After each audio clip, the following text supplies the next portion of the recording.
as the investigation continues, how much is this a damaging effect on Samsung within South Korea? How is Asia reacting to all of this?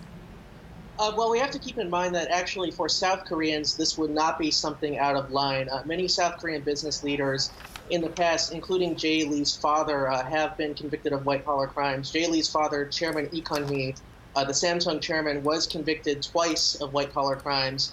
And because of his economic benefit for the nation, he was given 2 presidential pardons by 2 separate presidents, one in the 1990s and one in the late 2000s, and he continued his chairmanship, throughout his life. He's now incapacitated from a heart attack, and his son is preparing to take that chairmanship most likely. He's now the vice chairman, so he's technically the second in command of the empire, even though he's leading in fact. Yeah.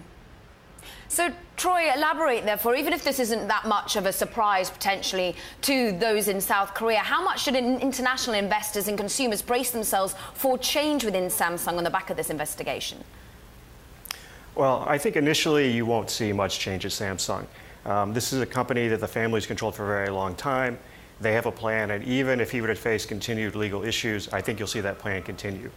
More broadly, though, I think the larger question, at least for investors, will be, are the prosecutors able to actually tie Samsung to the government in taking and coercing it to vote for the merger through the National Pension Fund? And I think that's going to be the real key for investors going forward. So, Jeffrey, how do you react to that? If that is the key question, how more broadly does this affect conglomerates within South Korea? Are we going to see a changing of the relationship between the government and these huge conglomerates?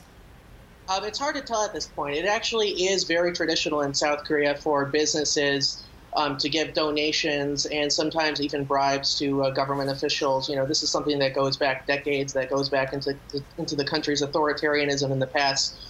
Businesses give favors to the government, and the government gives favors to these businesses. That's how the South Korean nation was built originally, with this nexus of business and politics. And really, with these allegations, we're seeing this question over whether, Samsung was coerced, into giving a donation to this crony, or whether, Samsung willfully went into this, trying to get benefits, for this merger that was going to happen, trying to get the National Pension Service to vote for that 2015 merger that got JY Lee more shareholding power. Troy, I think it's fascinating. Having read through your notes before, you actually feel that perhaps this isn't the particular leader to be bashing right now, because as it goes, JY Lee is relatively progressive compared to many within the conglomerates in South Korea.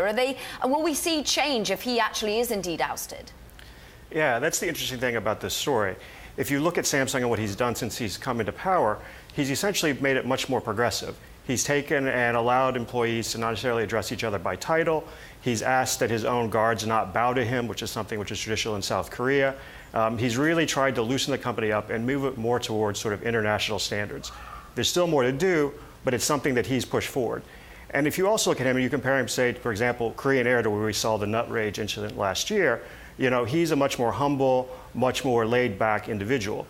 And so if he were to be brought down by something that was very much sort of an old school Korean type of scandal, I think it would actually be very detrimental, because one, the question becomes, how would these reforms stay at Samsung?